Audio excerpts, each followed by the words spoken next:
तहरीक इंसाफ की मरकजी क़यादत ने हुकूमत के खिलाफ मुहिम शुरू करने के लिए ग्रैंड अलायंस तश्कील देने की कोशिशें ईद के बाद तक मुलतवी कर दी हैं, चूँकि मौलाना फजलुर रहमान रमज़ान में पाकिस्तान में दस्तयाब नहीं और वो अपना ज़्यादा वक्त सऊदी अरब में गुजारेंगे। तहरीक इंसाफ के मरकजी कायदीन पुरुम्मीद हैं कि ईद उल फितर के बाद वो एक बड़ा हुकूमत मुखालिफ सियासी इत्तेहाद बनाने में कामयाब हो जाएंगे, जिसमें मौलाना फजलुर रहमान भी शामिल होंगे।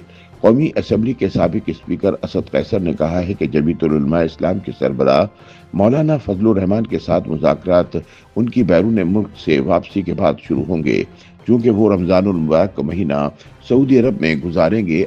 अगले रोज़ अडियाला जेल के बाहर मीडिया से बात करते हुए असद कैसर ने कहा कि JUIFA और PTI के दरमियान बातचीत का अमल कई हफ्तों से जारी है और जल्द ही कौमी एजेंडे का ऐलान कर दिया जाएगा। उन्होंने कहा कि मौलाना मुल्क से बाहर हैं और जैसे ही वो वापस आएंगे एक निकाती एजेंडे पर मुज़ाकरात का ऐलान किया जाएगा। इस मौके पर असद कैसर से पूछा गया कि मौलाना को सियासी इत्तेहाद का हिस्सा बनने से कोई फ़ायदा होगा और क्या इमरान खान ने ग्रैंड अलायंस में शामिल होने के लिए मौलाना के मुतालबा तस्लीम कर लिए हैं। ताहम असद कैसर ने इस सवाल का जवाब नहीं दिया।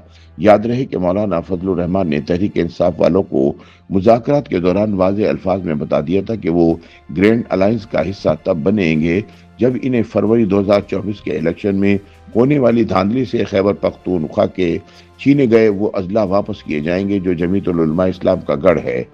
यही वो नुक्ता था जिस पर आकर PTI और JUI के मुज़ाकरात डेडलॉक का शिकार हो गए थे। याद रहे कि चंद रोज पहले हुकूमत पर दबाव डालने के लिए PTI ने इस्लामाबाद में अपोजिशन जमातों की एक कॉन्फ्रेंस का इनेकाद किया था, लेकिन इसका भी कोई नतीजा सामने नहीं आ पाया और किसी ग्रैंड अलायंस की तश्कील का ऐलान भी ना हो सका। याद रहे कि गुज़िश्ता साल अक्टूबर से पहले PTI ने मौलाना फजलुर रहमान को मनाने की कोशिशें की, लेकिन इनसे मुआहदा नहीं हो सका, जिसके बाद से एक हुकूमत मुखालिफ तहरीक शुरू करने के लिए अपनी ताकत पर इन्हिसार करना पड़ा। ताहम 26 नवंबर 2024 को इस्लामाबाद से जूतियां उठाकर फरार होने के बाद तहरीक इंसाफ की स्ट्रीट पावर का खात्मा हो गया।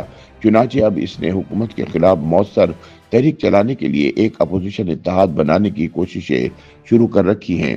PTI नए कसीरुल जमाती इत्तेहाद के लिए जिस शख्स पर सबसे ज़्यादा फोकस कर रही है वो मौलाना फजलुर रहमान है, क्योंकि ये सब जानते हैं कि मौलाना फजलुर रहमान अगर सिर्फ अपने दीनी मदारस के तुलबा को ही सड़कों पर ले आए तो हज़ारों का मजमा इकट्ठा हो जाएगा।